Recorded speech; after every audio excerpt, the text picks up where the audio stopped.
എല്ലാവർക്കും നമസ്കാരം. ഇന്ന് നമ്മൾ വളരെ രസകരവും ആഴത്തിലുള്ളതുമായ ഒരു വിഷയമാണ് നോക്കാൻ പോകുന്നത്. പാസ്റ്റർ എൽവിസിന്റെ വളരെ പ്രശസ്തമായ ഒരു സന്ദേശത്തെക്കുറിച്ചാണ് നമ്മളിന്ന് സംസാരിക്കുന്നത്. അനുരഞ്ജനം അഥവാ രമ്യതപ്പെടൽ. കേൾക്കുമ്പോൾ ചെറിയ വാക്കാണെങ്കിലും ഇതിന്റെ അർത്ഥം വളരെ വലുതാണ്, അല്ലേ? അപ്പോൾ ഈ വിഷയത്തെക്കുറിച്ചുള്ള അദ്ദേഹത്തിന്റെ വിശദീകരണം നമുക്കൊന്ന് പരിശോധിക്കാം. അതിലേക്ക് കടക്കുന്നതിന് മുൻപ് നിങ്ങളോട് തന്നെ ചോദിക്കാൻ പറ്റിയ ഒരു ചോദ്യമുണ്ട്.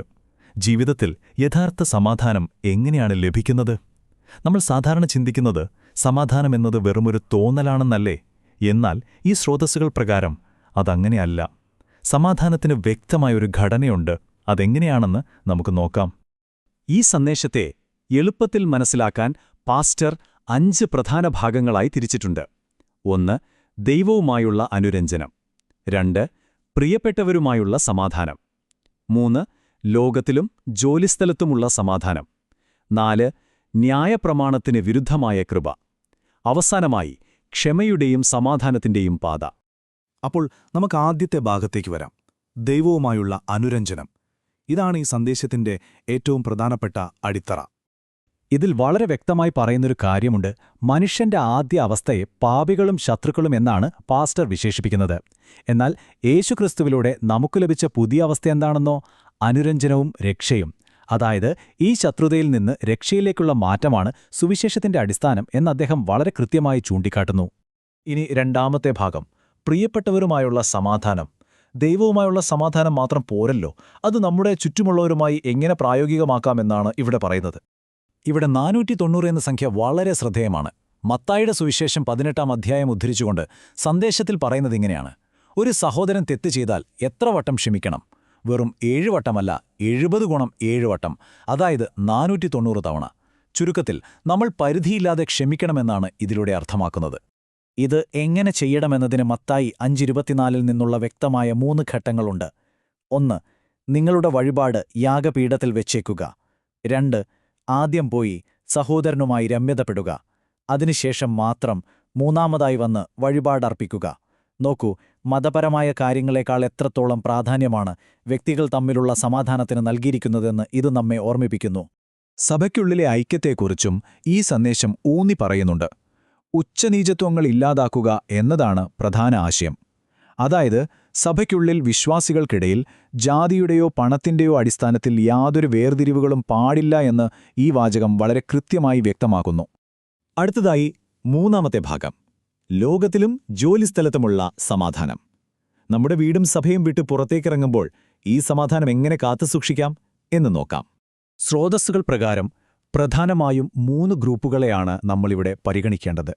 1. ജോലിസ്ഥലത്തെ നമ്മുടെ മേലധികാരികൾ. 2. മറ്റ് ജാതിക്കാർ അഥവാ വിശ്വാസികളല്ലാത്തവർ. 3. യഹൂദർ. ഈ എല്ലാവരുമായും സമാധാനത്തോടെ ഇടപഴകാനും ഒരു സമാധാന ദൂതനായി ജീവിക്കാനുമാണ് ഇവിടെ അനുയായികളോട് ആവശ്യപ്പെടുന്നത്. ഇതിനൊരു മികച്ച ഉദാഹരണമായി ബൈബിളിലെ ദാവീദിന്റെയും ഫിലിസ്തീ രാജാവായ ആഖീഷിന്റെയും കഥ അദ്ദേഹം എടുത്തു പറയുന്നുണ്ട്. തനിക്ക് ശത്രുതയുള്ള ഒരു വിഭാഗത്തിൽപ്പെട്ട രാജാവായിരുന്നിട്ടും തന്റെ മേലധികാരി എന്ന നിലയിൽ ദാവീദ് ആഖീഷുമായി വളരെ വിശ്വസ്തയോടെ സമാധാനം കാത്തുസൂക്ഷിച്ചു. ശരിക്കും ചിന്തിക്കേണ്ട ഒരു കാര്യമാണതല്ലേ? ഇനി 4ാമത്തെ ആശയത്തിലേക്ക് വരാം. ന്യായപ്രമാണത്തിന് വിരുദ്ധമായ കൃപ. കേൾക്കുമ്പോൾ അല്പം സങ്കീർണമായി തോന്നാം. നിയമങ്ങളിൽ നിന്ന് കൃപയിലേക്കുള്ളൊരു മാറ്റമാണിത്. എന്താണ് യഥാർത്ഥത്തിൽ ഈ ന്യായപ്രമാണം അഥവാ നിയമം എന്ന് പറയുന്നത്? മനുഷ്യന്റെ പാപങ്ങളെ എടുത്തുകാണിക്കുകയും അതിനെ കർശനമായ ശിക്ഷ ആവശ്യപ്പെടുകയും ചെയ്യുന്ന ബൈബിളിലെ എഴുതപ്പെട്ട നിയമങ്ങളാണിവ. ഈ നിയമങ്ങൾ നിലനിൽക്കുന്നിടത്തോളം കാലം മനുഷ്യന് ദൈവവുമായി ഒരിക്കലും പൂർണ്ണമായ സമാധാനത്തിൽ എത്താൻ കഴിഞ്ഞിരുന്നില്ല എന്നാണ് സന്ദേശം പറയുന്നത്. ഇവിടെ വലിയൊരു വൈരുദ്ധ്യം നമുക്ക് കാണാൻ സാധിക്കും. ഒന്ന് ചിന്തിച്ചു നോക്കൂ. ഒരു വശത്ത് നമ്മെ എപ്പോഴും കുറ്റപ്പെടുത്തുകയും ശിക്ഷിക്കുകയും ചെയ്യുന്ന ന്യായപ്രമാണം, എന്നാൽ മറുവശത്തോ നമ്മോട് ക്ഷമിക്കുകയും പരിശുദ്ധാത്മാവിനാൽ ശക്തിപ്പെടുത്തുകയും ചെയ്യുന്ന കൃപ. ഈ സന്ദേശത്തിന്റെ ഏറ്റവും മനോഹരമായ ഭാഗം ഈയൊരു വ്യത്യാസം ചൂണ്ടിക്കാണിക്കുന്നതാണ്. ഇതിന് ആധാരമായി സ്രോതസ്സിൽ പരാമർശിച്ചിരിക്കുന്ന കൊലോസലേയർ 2:14 എന്ന വാക്യം ശ്രദ്ധിക്കുക. നമുക്ക് വിരോധമായി നിന്ന ലിഖിതങ്ങളെ അവൻ മായ്ച്ചു കളഞ്ഞു.